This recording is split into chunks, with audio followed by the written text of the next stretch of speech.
नमस्कार दोस्तों, बहुत बहुत स्वागत है हमारे यूट्यूब चैनल मैकेनिकल डोज में। दोस्तों फाइनली गुजरात रिफाइनरी का फुल नोटिफिकेशन आउट हो चुका है। दोस्तों हम इस वीडियो में गुजरात रिफाइनरी के फुल नोटिफिकेशन को डिस्कस करेंगे। दोस्तों ये रहा गुजरात रिफाइनरी का full notification. Indian oil corporation limited refineries division Gujarat refinery a government of Indian undertaking. Advertisement number इसका दिया हुआ है JR/RECT/01/2021। इसका ऑनलाइन फॉर्म फिलअप 21/9/2021 से स्टार्ट हो गया है और इसका लास्ट डेट 12/10/2021 रखा गया है। दोस्तों यह वैकेंसी जो है एक्सपीरियंस कैंडिडेट के लिए आई हुई है, जिसके लिए मिनिमम 1 ईयर एक्सपीरियंस आपके रिलेटेड फील्ड में मांगा हुआ है। आइए हम वैकेंसी के बारे में डिस्कस। वैकेंसी की बात करें तो पहली आपकी है vacancy junior engineering assistant production में, आपका टोटल 46 सीटें हैं। Second junior engineering assistant P&U में टोटल आपकी 5 सीटें हैं। जूनियर इंजीनियरिंग असिस्टेंट इलेक्ट्रिकल में टोटल 3 सीटें हैं। जूनियर इंजीनियरिंग असिस्टेंट मैकेनिकल में टोटल 1 सीट है। जूनियर इंजीनियरिंग असिस्टेंट इंस्ट्रूमेंटेशन में 1 सीट है। जूनियर क्वालिटी कंट्रोल में आपकी 4 सीटें हैं। Junior engineering assistant fire and safety में आपकी 4 सीटें हैं और जूनियर मटेरियल असिस्टेंट में आपकी 3 सीटें हैं। दोस्तों सैलरी की बात करें तो आपकी काफ़ी अच्छी सैलरी रहने वाली है, जिसका बेसिक 25,000 से लेकर 1,05,000 तक रहने वाला है। पोस्ट वाइज एजुकेशनल क्वालिफिकेशन की बात करें तो जूनियर इंजीनियरिंग असिस्टेंट प्रोडक्शन में यदि आपने 3 ईयर डिप्लोमा केमिकल इंजीनियरिंग में किया हुआ है, रिफाइनरी एंड पेट्रोकेमिकल में किया हुआ है, या आपने BSc मैथ फिजिक्स केमिस्ट्री में किया हुआ है, मिनिमम 50% मार्क्स के साथ आप पास आउट हैं, तो आप इस फॉर्म को भर सकते हैं। साथ ही साथ आपके रिलेटेड फील्ड में 1 साल का एक्सपीरियंस भी मांगा गया है।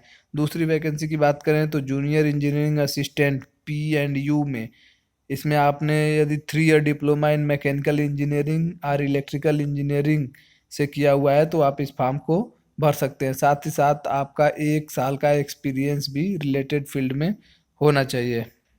नेक्स्ट बात करें तो जूनियर इंजीनियरिंग असिस्टेंट इलेक्ट्रिकल की वैकेंसी है, जिसमें यदि आपने 3 साल का डिप्लोमा इलेक्ट्रिकल इंजीनियरिंग में किया हुआ है तो आप इस फॉर्म को भर सकते हैं। साथ ही साथ आपके पास 1 साल का रिलेटेड फील्ड में एक्सपीरियंस होना चाहिए।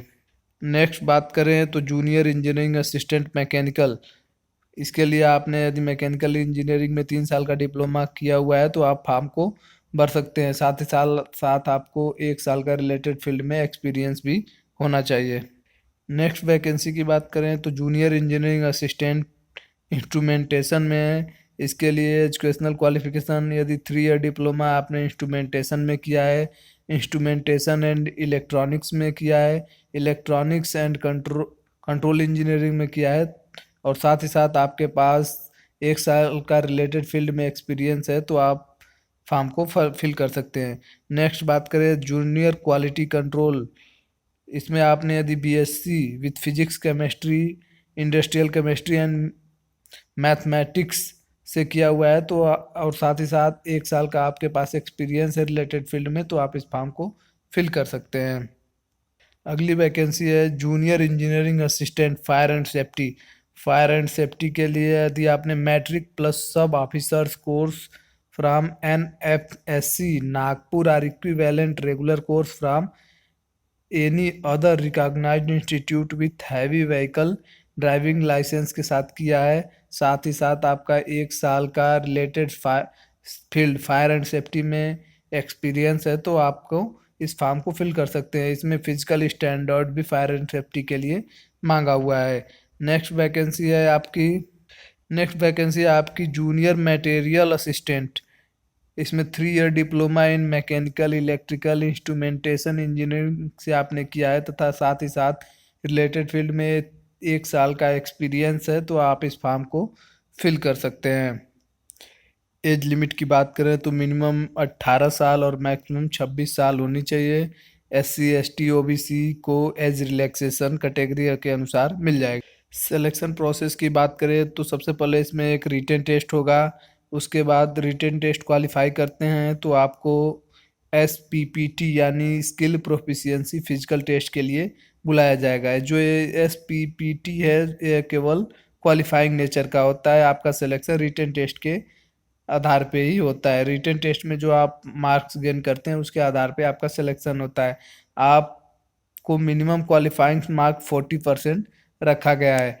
रिटन टेस्ट में आपके टोटल 100 क्वेश्चन पूछे जाते हैं, जिसमें लगभग 80% आपके टेक्निकल के रहते हैं, 20% क्वेश्चन नॉन टेक से पूछे जाते हैं। नॉन टेक में आपके मैथ, रीजनिंग, जीएस और इंग्लिश के क्वेश्चन पूछे जाते हैं। इम्पॉर्टेंट डेट्स की बात करें तो आपका फॉर्म फिलअप 21/9/2021 से स्टार्ट हो जाएगा और आपका लास्ट डेट 12/10/2021 रखा गया है। आपका एग्ज़ाम डेट भी दे रखा है इन्होंने, 24/10/2021 को आपका रिटन टेस्ट होगा और जिसका रिजल्ट 11/11/2021 को जारी कर दिया जाएगा।